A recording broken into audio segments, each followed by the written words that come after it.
Hello my dear students, आप लोगों का इस नए क्लास में स्वागत है।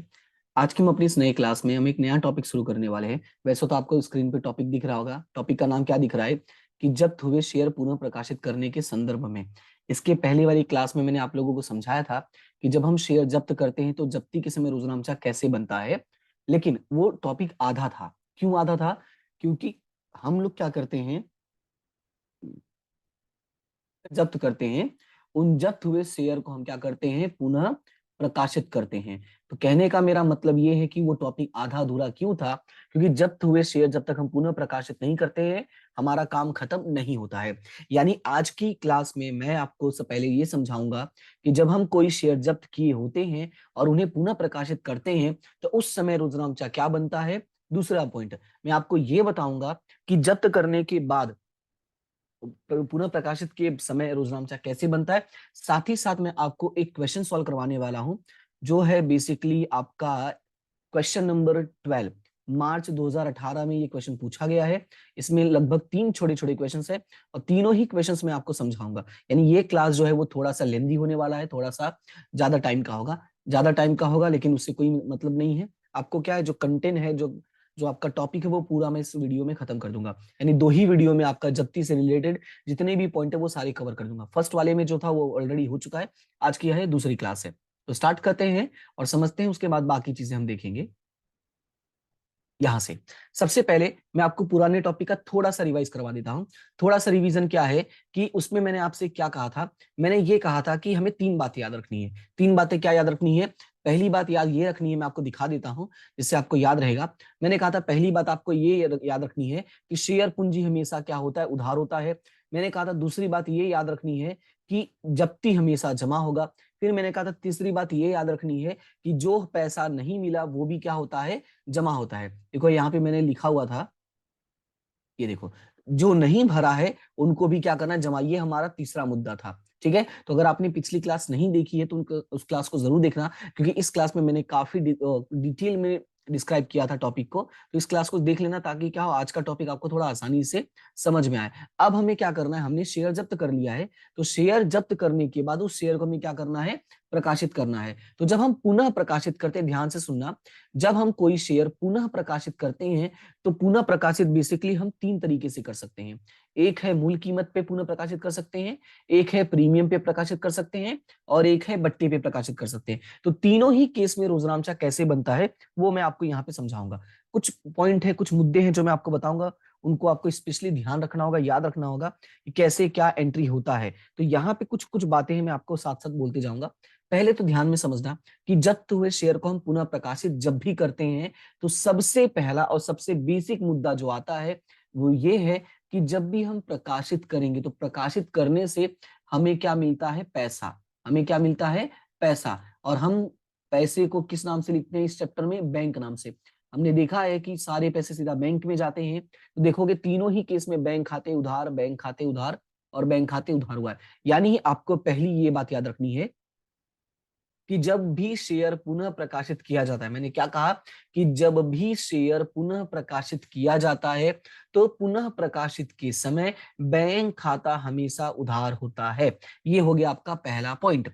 दूसरा पॉइंट, दूसरा पॉइंट याद ये रखना है कि पूंजी खाता हमेशा क्या होता है, जमा। मैंने क्या कहा कि जब भी हम पुनः प्रकाशित करते हैं तो सबसे पहली बात आपको याद रखना है कि बैंक खाता हमेशा क्या होगा, उधार। तो यहाँ पे देखोगे तो लिखा हुआ है सब में बैंक खाते उधार। और मैंने कहा दूसरी बात जो याद रखनी है वो ये याद रखनी है कि शेयर पूंजी खाते हमेशा क्या होगा, जमा। क्लियर है? ये आपको दूसरा पॉइंट याद रखना है। तो ये रहा आपका दूसरा पॉइंट। क्लियर है? तीसरी बात आपको याद क्या रखनी है कि अगर अगर हमने बट्टे से प्रकाशित किया, देखो मूल कीमत से प्रकाशित किया है तो कोई सूचना नहीं है, प्रीमियम से प्रकाशित किया है तो एक्स्ट्रा याद रखना है, जहां पूंजी वहां प्रीमियम। लेकिन इस वाले चैप्टर में जो सवाल आता है वो आता है ज्यादातर इस कंडीशन पे कि हमने शेयर को बट्टे से प्रकाशित किया। तो जब हम बट्टे से प्रकाशित करते हैं तो याद रखना है कि बट्टा हमारे लिए एक प्रकार का क्या होता है, खर्च होता है। और जब बट्टा हमारे लिए खर्च है तो खर्च हमेशा क्या होता है, उधार। तो यानी कि एक एंट्री और होगी जो उधार में होगी, लेकिन नाम पता है क्या लिखेंगे, नाम लिखेंगे शेयर जब्ती खाते उधार। यानी मैं आपको यहाँ पे लिख के समझा देता हूँ, वहां पे क्या थोड़ा ज्यादा भरा भरा हुआ है तो इसमें कम चीजें समझ में आएंगी, तो यहाँ पे मैं लिख देता हूँ। मैंने कहा जब्त करोगे, जब ध्यान से सुनना, के समय, तो जप्ती के समय भी मैंने 3 बातें कही थी याद रखने के लिए, और पुनः प्रकाशित के समय भी मैं आपको 3 बातें याद रखने के लिए बोल रहा हूं। थोड़ा ध्यान से सुनना। पुनः प्रकाशित के समय, तो इस वाली क्लास में मैं, यानी यहाँ पे मैं आपको जो स्क्रीन पे लिखूंगा, इसमें मैं सारी बातें एक्सप्लेन कर दूंगा, इसलिए ध्यान से सुनना। जब हम बात करेंगे जब्त की, तो जब्ती के समय मैंने कहा था 3 बातें याद रखनी है, इसमें भी 3 बातें याद रखनी है। तो पहले इस वाले की 3 बातें बता देता हूं। मैंने कहा था सबसे पहली बात कि शेयर पूंजी खाते क्या होगा, उधार। तो मैं यहाँ पे लिख देता हूं, शेयर पूंजी खाते उधार। मैंने दूसरी बात कही थी कि आपको याद रखना है कि शेयर जब्ती खाते जमा क्या होगा, शेयर जब्ती खाते जमा। फिर मैंने कहा था तीसरी बात कि जो पैसा नहीं भरा होगा वो भी जमा हो जाएगा। तो मैंने एग्जाम्पल में आपको बताया था, जो पिछली क्लास की बात की थी, तो मैंने उसमें आवंटन, प्रथम और अंतिम, इस तरीके से तीनों ले लिया था। तो वही याद रखना है कि प्रथम, आवंटन और अंतिम, तीनों ही खाते क्या हो जाएगा, जमा हो जाएगा। मतलब जो केस होगा, जैसा केस होगा उसके अकॉर्डिंग होगा, ये नहीं कि जबरदस्ती आपको सारा ही जमा कर देना है। जैसा केस होगा उसके अकॉर्डिंग हमको काम करना होता है। तो ये तो हो गया आपका जप्ती के समय। अब बात करते हैं पुनः प्रकाशित के समय। तो पुनः प्रकाशित के समय भी 3 बातें याद रखनी है, जिसमें पहली बात आपका ये है कि हमेशा बैंक खाते क्या होगा, उधार होगा। रकम कैसे लिखना है वो मैं आपको सवाल के समय समझाऊंगा। तो बैंक खाते उधार करना है, क्या करना है, बैंक खाते उधार, ये पहला मुद्दा हो गया। दूसरा मुद्दा ये करना है, जो दूसरा मुद्दा है वो ये करना है, क्या करना है कि पूंजी खाते जमा, क्या करना है, पूंजी खाते जमा, क्या करना है, पूंजी खाते जमा। तो ध्यान से सुनना, सबसे पहले बैंक खाते उधार करोगे, नंबर 2 पे पूंजी खाते जमा, नंबर 3 पे याद रखना है कि शेयर की खाते उधार होगा। क्या होगा, शेयर जब्ती खाते उधार। लेकिन इसके लिए कंडीशन है, कंडीशन ये है, ये नाम तभी आएगा जब शेयर कैसे प्रकाशित किया हो, बट्टा से। तो यहाँ पे मैं लिख देता हूं, बट्टा से पुनर्प्रकाशित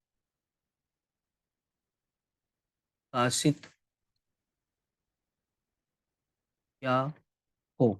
मतलब क्या हुआ इसका, कि मतलब ये हुआ कि जब भी बट्टा का नाम आएगा तो हमेशा शेयर जब्ती खाते क्या होगा, उधार होगा। क्लियर है। तो 2 बातें बता दी मैंने एक जब्ती के समय कैसे रोजनामचा बनता है, और पुनः प्रकाशित के समय कैसे बनता है वो बताया। और दोनों में ही मैंने 3 बातें बोली है कि सबसे पहले तो पूंजी उधार होगा, जब्ती जमा होगा, और जो जो नहीं भरा वो सारा क्या हो जाएगा, जमा हो जाएगा। और मैंने पुनः प्रकाशित में क्या बोला कि सबसे पहले बैंक खाते उधार होगा, पूंजी खाते जमा होगा, और बट्टे से प्रकाशित किया है तो जब्ती खाते जमा हो जाएगा। ये तो 2 रोजनामचा हो गया। तीसरा रोजनामचा क्या बनता है कि अगर पैसा बच गया है, पैसा बच गया है। अब बोलोगे सर कैसा पैसा बच गया है, वो समझाओ थोड़ा। तो पैसा बच गया है पहले मैं लिख देता हूं, फिर मैं आपको चलता हूं पीछे की क्लास में समझाता हूं। ये देखो, देखो मैंने क्या लिखा है यहाँ पे, पुनः प्रकाशित के समय जब्ती खाते, यानी जो हमें लाभ हुआ था, यदि रकम बचा रह जाता है तो वह रकम कंपनी का पूंजी लाभ कहा जाता है, और उसे कंपनी के पूंजी अनामत खाते में ट्रांसफर कर दिया जाता है। यही आपको याद रखना है कि जब हम जब्त करते हैं, तो उसके लिए मैं एक एग्जांपल लिख के समझा देता हूं, तो थोड़ा आपके लिए समझना आसान हो जाएगा। ऐसे समझो कि हमने जो शेयर प्रकाशित किया था उसको इस तरीके से किया था, उसमें हमने पैसा मांगा था 3 3 4, ठीक है, ये वाला भरा था, ये नहीं भरा था। नहीं नहीं, ऐसे नहीं करते, चलो ऐसे ही कर देते हैं, ये दोनों, नहीं नहीं ऐसे नहीं करते, रुको रुको रुको, सवाल चेंज कर देता हूं मैं, 3 4 3 करता हूं, 3 4 3, मजा नहीं आ रहा है, रुको, 8 3 3 करते हैं, ठीक है, ये मजा आएगा थोड़ा। क्या है कि प्रॉपर एग्जाम्पल रहेगा तो आपको समझ में आएगा। ये भर दिया है, ये दोनों नहीं भरा है।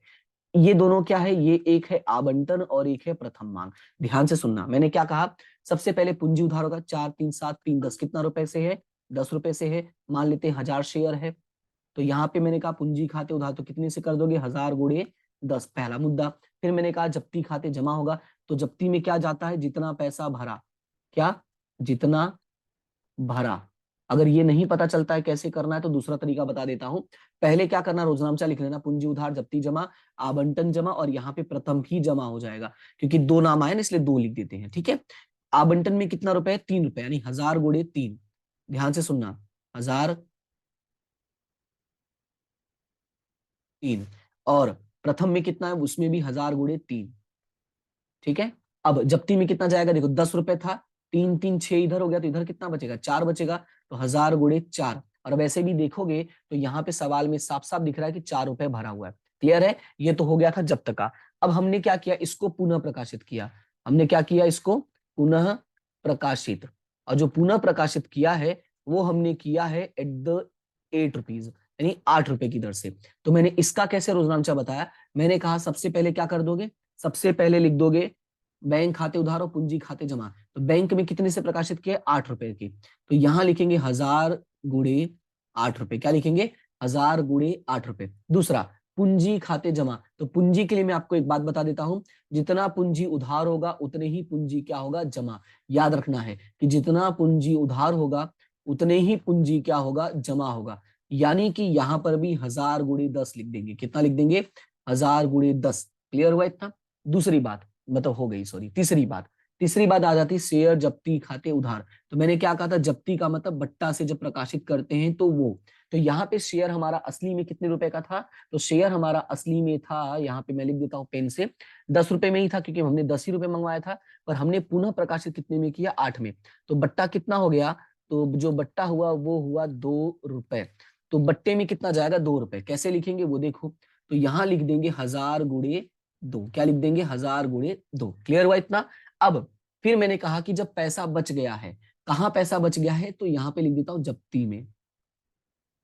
जप्ती में, अगर जप्ती में पैसा बच गया है तो इस पैसे को हम ट्रांसफर करते हैं पूंजी अनामत में। कहाँ ट्रांसफर करते हैं, पूंजी अनामत खाते।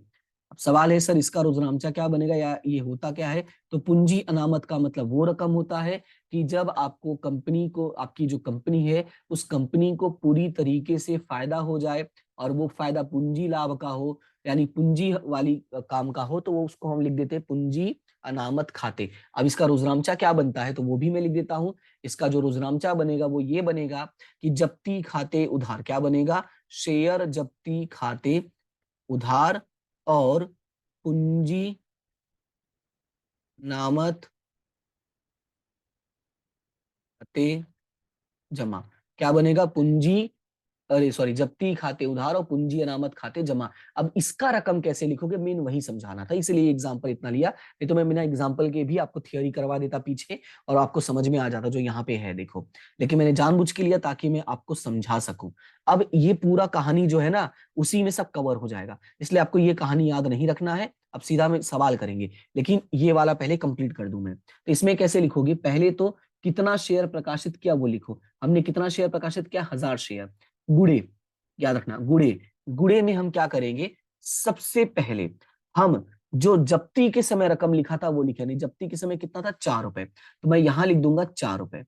यहां पे मैं ऊपर लिख देता हूं जप्ती के समय, ताकि आपको याद रहे, जप्ती के समय।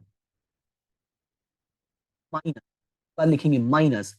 माइनस यहाँ पे जप्ती में कितना आया है, यहाँ पे जप्ती में आया है 2। तो -2, मतलब इसका क्या हुआ, ये वाला जो है ये आएगा पुनः प्रकाशित के समय। किसके समय, पुनः प्रकाशित के समय। क्लियर हुआ इतना। आपको ध्यान ध्यान क्या रखना है, जितना शेयर प्रकाशित किया वो इधर आएगा, और जप्ती के समय जो जप्ती में आया वो इधर आएगा, और पूंजी प्रकाशित करते समय, यानी शेयर को पुनः प्रकाशित करते समय जो आया है वो यहाँ आएगा। अब 4 में से 2 गया, कितना बचेगा, 2। तो यहाँ पे लिखेंगे 1000 × यानी बचेगा जो कैलकुलेशन वो क्या होगा, 1000 × 2, यानी कि जप्ती खाते उधार 2000 रुपए। यहाँ पे मैं लिख देता हूं, जप्ती खाते उधार में 2000 रुपए जाएगा, और पूंजी खाते जमा में भी कितना जाएगा, 2000 रुपए, सॉरी, पूंजी अनामत खाते जमा में। क्लियर है। तो इस तरीके से आपका जो ये है कैलकुलेशन बनता है। इसको मैं थोड़ा सा छोटा करने की कोशिश करता हूं, आप इसका स्क्रीनशॉट ले लो, या इसको लिखना चाहो तो लिख लो।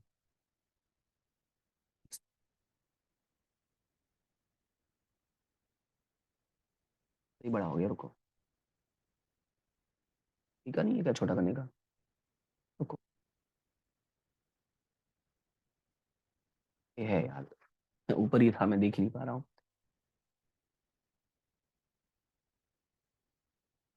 ठीक है, ये आपका पूरा स्क्रीन में सेट हो गया। आप इसका स्क्रीनशॉट ले लो और इसी को बढ़िया से लिखना। मैंने थोड़ा सा मिक्स कर दिया है, इसको जप्ती के समय अलग लिखना, प्रकाशित के समय अलग लिखना, और पूंजी या तो ऐसे ही लिखना, तो पेज के एक साइड, दूसरा पेज के दूसरे साइड, और ये बीच में जैसा मैंने लिखा वैसा। क्लियर है इतना? तो ये आपका सवाल कंप्लीट हो जाएगा, और ये ऊपर लिखने आप। ओके, तो ये था हमारा पॉइंट। अब बात करते हैं आगे की। तो आगे हमारा क्या है वो देखो, आगे है सवाल। सवाल में सवाल करने से पहले आपको वो रिवाइज कर लेना एनी हाउ।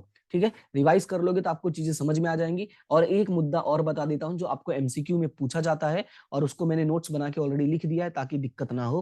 क्या पूछा जाता है वो मैं बता देता हूं। पूछा ये जाता है कि पुनः प्रकाशित के समय कंपनी अधिक से अधिक कितना बट्टा दे सकती है। तो याद रखना है कि पुनः प्रकाशित के समय कोई भी कंपनी जितना पैसा जब्त किया है उतना ही अधिक से अधिक बट्टा दे सकती है। जैसे कि इस वाले केस में अगर ध्यान से देखोगे तो कंपनी ने कितने रुपए जब्त किए थे, तो कंपनी ने जब्त किए थे 4 रुपए। ऊपर देखो यहाँ पे, तो कंपनी ने कितने रुपए जब्त किए थे, 4 रुपए। यानी यहाँ पे अधिक से अधिक बट्टा कितना दे सकती है, 4 रुपए। ये जो 2 रुपए आया है ना, यहाँ पे अधिक से अधिक कितना रुपए आ सकता है, 4 रुपए, उसके अलावा नहीं आएगा। अगर 5 रुपए बट्टा देने की कोशिश करोगे तो वो पॉसिबल नहीं है।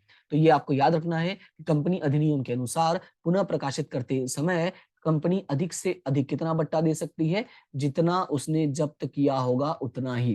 क्लियर है? ये आपका एमसीक्यू में बनता है और 1 मार्क्स में भी बनता है, तो इसलिए मैंने इस पॉइंट को यहाँ पे अलग से नोट बना के लिख दिया है। अब चलते हैं सवाल में। सवाल देखोगे तो क्या है वो देखो। सवाल में लिखा है ₹10 का एक ऐसे, ध्यान से सुनना, ₹10 का एक ऐसे 800 इक्विटी शेयर धारण करने वाला एक शेयर धारक जो है, उसने आवंटन के प्रति शेयर, ध्यान से सुनना, उसने आवंटन के प्रति शेयर 4 रुपए तथा मांग के प्रति शेयर 3 रुपए नहीं चुकाने पर, देखो सेम टू सेम सवाल आ गया जो मैंने करवाया था, बस अंतर इतना था मैंने 4-3-3 ले लिया, इसने 3-4-3 लिखा हुआ है। यानी जो मैं शुरू में सोच रहा था ना वही वाला सवाल है। यानी अगर मैं वही बता दिया तो आपका सवाल कवर हो जाता, लेकिन अच्छा हुआ नहीं बताया ना, ताकि यहाँ पे हम कवर कर ले। तो अभी सुनना, 800 शेयर थे, आवंटन के समय उसने कितना नहीं भरा, 4 रुपए, और मांग के समय कितना नहीं भरा, 3 रुपए। फिर लिखा है कंपनी ने उसके शेयर क्या कर लिए, जब्त कर लिए। आवेदन के समय उसने कितना भर दिया था, 3 रुपए। कॉमन सेंस है कि अगर आवंटन का 4 है और मांग का 3 है, तो 4-3-7, तो आवेदन का कितना बचा, 3, और वही भरा था, तो उस पे मैंने सही का टिक कर लिया है, बाकी का नहीं भरा था। ठीक है, तो उस पर गलत का टिक है। उसके बाद आगे लिखा है कि शेयर को जब्त करना है, और जब्त हुए शेयर हमने क्या कर दिया है, ₹8 की दर से पुनः प्रकाशित किया है। तो देखो मैंने लिखा है शेयर को जब्त किया, जब्त करने के बाद पुनः प्रकाशित किया, और पुनः प्रकाशित कितने में किया है, 8 रुपए में। क्लियर है? तो मैंने क्या कहा था, सबसे पहले आपको रोजनामचा बनाना। रोजनामचा में क्या बताया था, 3 बातें। पूंजी खाते उधार, ध्यान से सुनना, सबसे पहले पूंजी खाते उधार, दूसरा मैंने बोला जप्ती खाते जमा, और तीसरा मैंने बोला जो जो नहीं भरा है उसको भी जमा। तो यहाँ पे क्या क्या नहीं भरा है, यहाँ पे आवंटन और मांग दोनों नहीं भरा है। अब रकम कैसे लिखोगे, तो सभी में सबसे पहले 8,000 8,000 8,000 शेयर लिख लेना। 8,000 ही है ना, तो ये देखो, नहीं यार 800 था, सॉरी सॉरी सॉरी, कहीं मिस्टेक हो गया है, रुक जा रुक जा, ये थोड़ा सा मिस्टेक हो गया है, ये गलती से 8,000 लिखा गया, तो इसको मैं मिटा देता हूँ पहले, नहीं तो कोई कंफ्यूजन हो, उससे बेटर है कि मैं ये मिटा देता हूँ। जिन बच्चों के पास बुक है आप लोग थोड़ा रेक्टिफाई कर लेना।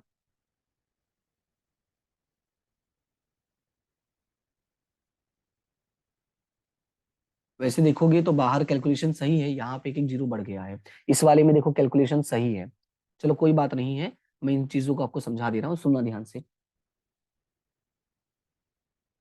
मैंने क्या बोला, रोजनामचा लिखना है। रोजनामचा के बाद सभी में 800 800 800 और 800 शेयर लिख लेना, पहला रोजनामचा। क्लियर है? रकम अभी नहीं बताऊंगा, अभी शांति रखो। उसके बाद पुनः प्रकाशित आया, तो मैंने क्या कहा, पुनः प्रकाशित के समय सबसे पहले क्या करोगे, बैंक खाते उधार, पूंजी खाते जमा, और अगर बट्टे से प्रकाशित किया तो जप्ती खाते उधार। ये भी 3 बातें। क्लियर है? तीसरा रोजनामचा मैंने क्या बताया था, मैंने कहा था जप्ती खाते उधार और पूंजी अनामत खाते जमा। यानी ये 3 रोजनामचा जो है धड़ाधड़ लिख लेना। जैसे ही रोजनामचा हमने फटाफट लिखा, अब सभी में 800 800 शेयर लिख दिया। कितना कितना शेयर लिख दिया, 800 800। अब रकम देखो कैसे लिखोगे, सबसे पहले शेयर की असली कीमत कितनी थी, 10 रुपए, तो पूंजी में कितना आ गया, 10 रुपए। क्लियर है? क्या क्या नहीं भरा था, आवंटन और मांग, तो आवंटन में 4, मांग में 3, तो आवंटन में 4 गया और मांग में 3 गया। कितना भर दिया था, तो यहाँ पे क्लियरली मेंशन है, आवेदन की रकम 3 रुपए भरा था, यानी यहाँ पे आवेदन भरा था, तो यहाँ पे कहाँ गया, ये रहा, 3 रुपए हमने लिख दिया। अब फटाफट गुणा कर दो, 800 गुणे 10, 800 गुणे 3, 800 गुणे 4, 800 गुणे 3, क्लियर है, ये पहला रोज नामचा कंप्लीट।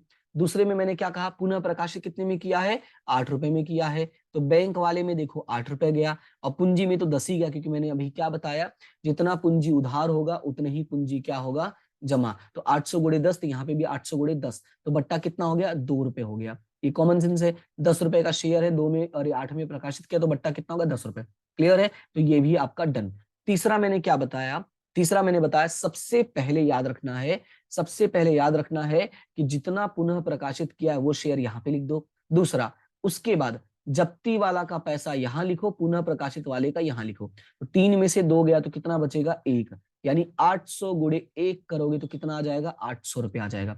मैं जिस तरीके से ये वाला बता रहा हूं आप इसी तरीके को फॉलो करना, ये वाला तरीका आपको सभी सवाल में काम आएगा। बाकी जो बुक में तरीका दिया हुआ है उस तरीके में गड़बड़ क्या है कि वो तरीका सभी सवाल में काम नहीं आता है, और हमारा जो मेहनत है वो डबल हो जाता है, और यही वजह है कि मैंने उस वाले मेथड को नहीं बताया है। क्लियर है इतना, तो ये हो गया आपका पहला सवाल। तो उम्मीद करता हूं कि पहला सवाल जो है वो क्लियर समझ में आ गया होगा।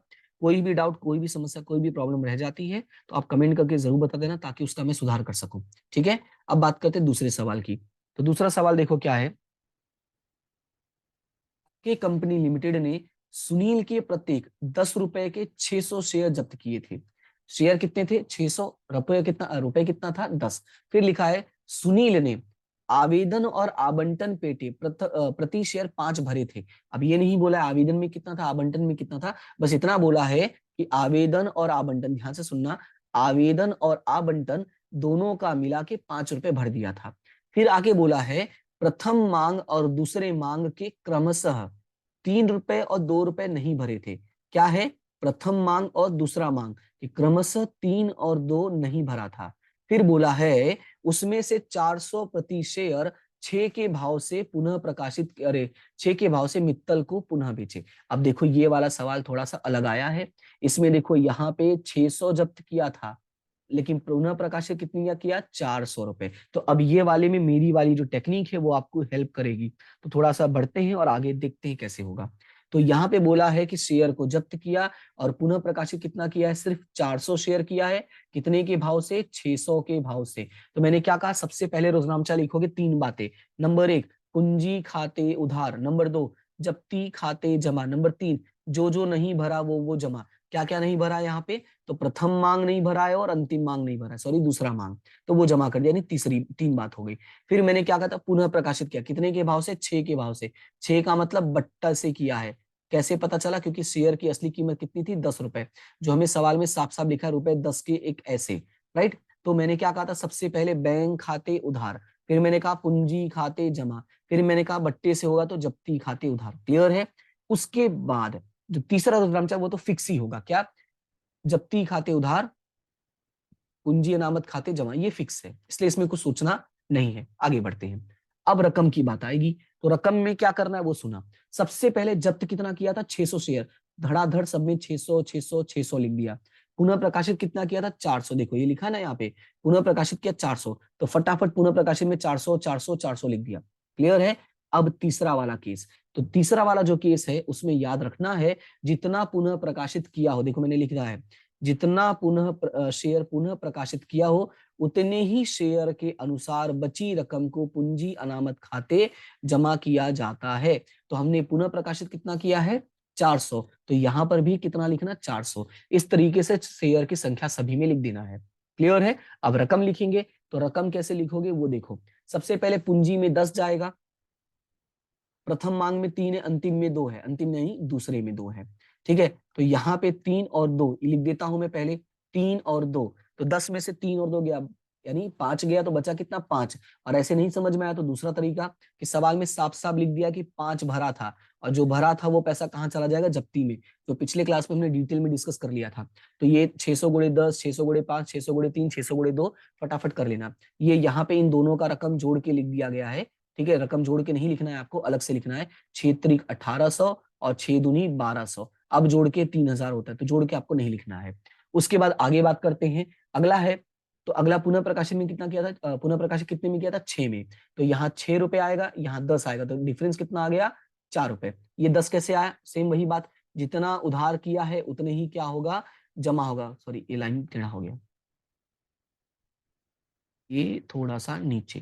क्लियर है? अब सुनना, अब जप्ती वाला असली केस आया, तो ये तो क्लियर हो गया ना, ये वाला आपका क्लियर हो गया। अब इसमें बात करते हैं। इसमें मैंने क्या कहा था, इसमें मैंने कहा था यहाँ पे जप्ती वाला लिखना, यहाँ पे पुनः प्रकाशित वाला। तो जप्ती वाले में कितना पैसा है, तो ये देखो, जप्ती वाले में है 5 रुपए, पुनः प्रकाशित वाले में है 4 रुपए। बस आपको इतना ही फोकस करना, और कुछ एक्स्ट्रा दिमाग नहीं लगाना है। तो देखो मैंने भी वही किया है, मैंने जप्ती वाले का 5 इधर लिखा, पुनः प्रकाशित का इधर लिखा। तो 5 में से 4 गया, कितना आएगा, तो 5 में से 4 गया, 1 आएगा। तो 400 गुणे 1 करो, कितना होगा, तो 400 हो गया कि नहीं हो गया? क्लियर है? तो यही तरीका आपको इस्तेमाल करना है। बाकी का जो दूसरा तरीका बुक में दिया गया उस तरीके को इस्तेमाल मत करना, वरना होगा क्या कि आपको क्वेश्चंस को सॉल्व करने में तकलीफ होगी। ठीक है, अब चलते हैं अगले क्वेश्चन पे। अगला क्वेश्चन थोड़ा सा इंटरेस्टिंग है, प्रीमियम वाला है।